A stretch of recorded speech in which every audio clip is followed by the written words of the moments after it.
আসসালামু আলাইকুম ওয়া রাহমাতুল্লাহি ওয়া বারাকাতুহু। সম্মানিত দর্শক শ্রোতা, আজকে আপনাদেরকে এমন একটা গুরুত্বপূর্ণ তাজবিদ জানায় দেওয়া হবে, যে তাজবিদগুলো না জানলে আপনার কোরআন শুদ্ধ হবে না, কোরআন পড়া ভুল হবে।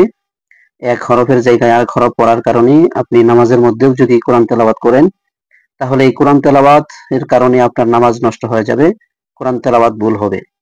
গুরুত্বপূর্ণ এই 10টি বিষয় আমাদেরকে ক্লিয়ার ভাবে জানতে হবে, সুন্দরভাবে জানতে হবে। 10টি বিষয় আজকে আপনাদেরকে জানানো হবে। কোরআনুল কারীমের মধ্যে এমন কয়েকটি হরফ আছে যেগুলো হরফ পর্যায়ক্রমে মোটা করে পড়তে হয়। এখানে আপনারা দেখতে পাচ্ছেন কিছু হরফ আছে: সদ, দদ, ত, জ, কফ, গইন, খ। এই 7টি হরফ দেখতে পাচ্ছেন। পাশাপাশি এখানে 3টি হরফ দেখতে পাচ্ছেন: আলিফ, লাম, র।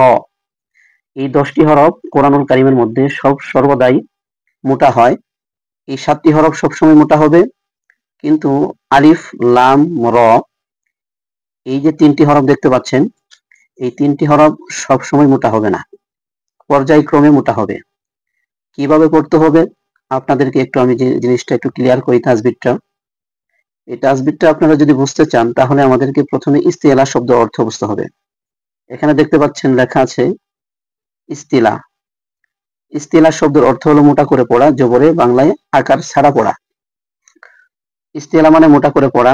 এই 7টা হরফ সর্বদাই মোটা হবে। যেমন আমরা এখানে সবচেয়ে বড় একটা ভুল করে থাকি। এখানে আমরা বলি সদ জবর সা, সিন হরফের জায়গায় ক্ষেত্রে হয় সা, কিন্তু আমরা এখানে যখন বলি সদ জবর সা, এখানে এক হরফের উচ্চারণের জায়গায় আরেক হরফ হয়ে যাওয়ার কারণে এখানে আপনার কোরআন তেলাওয়াতটা ভুল হয়ে গেল। তাহলে আপনার নামাজ নষ্ট হয়ে যাবে, কোরআন তেলাওয়াত অশুদ্ধ হয়ে গেল। এখানে সা পড়া যাবে না, পড়তে হবে স, সদ জবর স। এখানে আছে দদ, দদ জবর অনেকে পড়ে দা, দা পড়া যাবে না, এখানে দ পড়তে হবে, দদ জবর দ, দদ জবর দ। এখানে অনেকে পড়ে তা, তা জবর তা পড়ে, ত জবর তা। এখানে ত জবর তা হবে না, এখানে হবে ত, ত জবর ত, ত জবর ত, ত জবর ত। এই হরফটার নাম হলো জ। এই জ হরফের জায়গাতে অনেকে পড়ে যা। কেউ যদি যা পড়ে তাহলে তার পড়া ভুল হয়ে যাবে, অশুদ্ধ হয়ে যাবে। পড়তে হবে জ জবর জ, যা পড়া যাবে না। জ হরফ মোটা হরফ, ইস্তেলার হরফ, জবরে বাংলা আকার হয় না। যদি আপনি যা পড়েন তাহলে ওরকে জয়কারে বা জয়কারে যা হয়ে যায়। এখানে যা হবে না, হবে জ, জ জবর জ, জ জবর জ। এই হরফটার নাম হলো কফ। এই কফ হরফটার সাথে আরেকটা হরফ মিলে যায়, সেই হরফটার নাম হলো কাফ। কেউ যদি কফ, কফ হরফের জায়গায় পড়ে কফ জবর কা, তাহলে তার পড়া ভুল হয়ে গেল, অশুদ্ধ হয়ে গেল। এর জন্য এখানে পড়তে হবে কফ জবর অ, কফ জবর অ, কা বলা যাবে না। কফ জবর অ, কা বলা যাবে না। এখানে হরফটার নাম হলো গইন। গইনের জায়গাতে অনেক পড়ে গাইন জবর গা। যখন গাইন জবর গা পড়বেন তখনই আপনার পড়াটা ভুল হবে।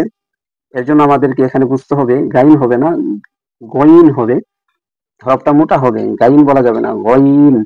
গইন জবর গা হবে না, গ। গইন জবর গ। উচ্চারণটা আবার বলেন, গইন জবর গ। এখানে আছে খ হরফ, খ। এই খ হরফটার জায়গাতে অনেকে পড়ে খা জবর খা। এই খা যে যারা পড়ে, এই শব্দটা খা বললেই অশুদ্ধ হয়ে যাবে। এখানে আমাদেরকে বুঝতে হবে খ হরফটা ইস্তেলার হরফ হওয়ার কারণে জবরে আকার হবে না। যদি খা বলেন তাহলে তো জবরে আকার হয়ে গেল। এর জন্য আমাদেরকে খেয়াল রাখতে হবে, আমাদেরকে এখানে খেয়াল রাখতে হবে খা হবে না, খ জবর খ হবে, খ জবর খ। তাহলে দর্শক, এখানে ইস্তেলার হরফ হলো এখানে 7টা। এই 7টির মধ্যে একটা হলো সদ, দদ, ত, জ, কফ, গইন, খ। এই 7টা হরফ জবরে বাংলায় আকার হয় না। সদ জবর সা বলা যাবে না, স। দদ জবর দা বলা যাবে না, দ। ত জবর তা বলা যাবে না, ত পড়তে হবে ত। জ জবর যা বলা যাবে না, পড়তে হবে জ। কফ জবর কা বলা যাবে না, ক পড়তে হবে ক।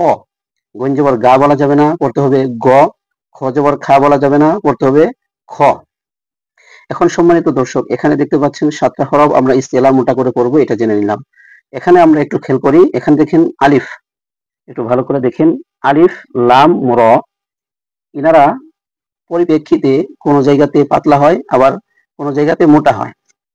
যখন এই আলিফটা আল্লাহ শব্দের শুরুতে আসবে, আপনি একটু খেয়াল করবেন, আল্লাহ শব্দের শুরুতে যদি আলিফ আসে তাহলে এই আলিফটা মোটা হবে।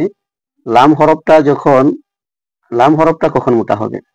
লাম হরফটা মোটা হবে হলো আল্লাহ শব্দের মধ্যে যখন লামে লামে সংযুক্ত হয়ে দ্বিতীয় লামে তাসদীদ থাকে, তার ডাইনে যদি জবর থাকে অথবা পেশ থাকে, তাহলে এই লাম হরফটা আল্লাহ হয় না, আল্লাহ এমন হয়। তো লাম হরফটা আল্লাহ শব্দের মধ্যে মোটা হয় জবরার পেশ, ডান দিকে জবরার পেশ থাকার কারণে। আলিফটাও, আলিফের উপরে যখন জবরার পেশ থাকে আলিফটা, তখন হামজা মোটা হয়। আবার র হরফটা মোটা হয় হলো রর উপরে যদি জবর পেশ থাকে র মোটা হয়, অথবা র সাকিন হয়েছে, র সাকিনের ডাইনে জবর অথবা যদি পেশ থাকে, র সাকিন হয়েছে, রর উপরে সাকিন আছে, তার ডাইনে যদি জবর আর পেশ থাকে, তাহলে র হরফটা মোটা হয়।